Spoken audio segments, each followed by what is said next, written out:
ये शक्तिशाली चींटी मेरी होती तो न केवल मैं इसकी शक्ति छीनता बल्कि इससे चिंतामुख को पराजित करवाता, फिर चिंतामुख मेरा होता। तुम जैसे शक्तिशाली दिव्य चींटी को समस्त साम्राज्य का रक्षक होना चाहिए, केवल चिंतामुख का नहीं। आपस में युद्ध करने से लाभ नहीं। मेरे गुरुकुल में आओ, मैं तुम्हें सारी सुख सुविधाएं प्रदान करूंगा। नहीं, मैं चिंतामुख में निवास करने वाले अन्य दिव्य पशुओं के आगे शून्य समान हूँ।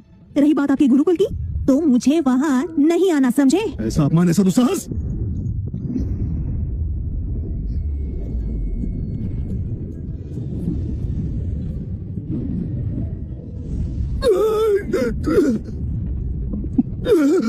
आचार्य जी, इतने दुर्बल होकर चिंतामुख को चुनौती देने का दुस्साहस? असंभव। यह आवश्यक स्वप्न है। एक दिव्य इच्छाधारी पशु है। ऐसा संभव है कि यही चिंतामुक्त गुरुकुल का सत्य स्वरूप है? देव समान पर स्थित एक दिव्य जीव। ये चींटी इतनी शक्तिशाली कैसे? आचार्य क्रिस्तो देव स्तर पर है। हमारे सम्राट भी एक बार में उन्हें पराजित नहीं कर सकते। क्या हमारे आचार्य इतने दुर्बल है? एक बार में पराजित हो गए, उससे बुरा तो यह है कि उनकी शत्रु एक चींटी है। ये देव शास्त्र के शिष्यों के लिए लज्जाजनक स्थिति है। असंभव। मेरे आचार्य पराजित नहीं हो सकते। ये नहीं हो सकता, असंभव। नहीं, ये अनुचित है। हमारे आचार्य जी आश्चर्यचकित थे, इसलिए बचाव नहीं कर पाए और वाली चींटी ने धोखे से वार किया। यदि विश्वास नहीं होता तो फिर से हमें चुनौती दो।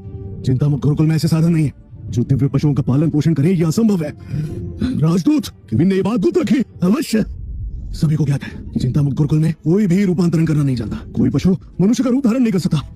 ये काली चींटी अवश्य ही असुर समुदाय से आई है और इसे लाने वाला केविन है। असुरों के साथ मित्रता, वो आचार्य बनने के योग्य नहीं।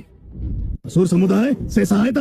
हाँ, मुझे ज्ञात था, अन्यथा केविन के पास ऐसी जीव कैसे आ सकती है? ज्ञात होता है असुरों की सहायता से हुआ है। हाँ, केविन, तुम बेहद नीच हो।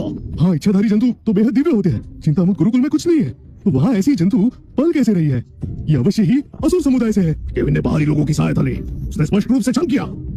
राजदूत कृपया आप ही न्याय कीजिए, केविन को आचार्य पद से हटा दीजिए। ऐसा तुमने सुना ना, तुम्हारे आचार्य का संबंध असुरों से है, उससे दूर रहो। आचार्य जी, क्या ये सत्य है कि आप असुरों से संबंध रखते हैं? मेरे आचार्य आपको सहायता भी नहीं करते। रहने दीजिए, बस मेरी राह में बाधा बनेंगे। अविश्वसनीय। आचार्य केविन ने विजय होने के लिए मर्यादा लांग दी। यदि हमारे आचार्य ने ये न कहा होता तो आचार्य केविन तो अपने छल से विजयी हो जाते।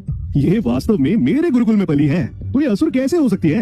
आचार्य जी ने अंततः मुझे स्वीकार किया। मैं बेहद प्रसन्न हूँ। महाराज, औपचारिकता की आवश्यकता नहीं।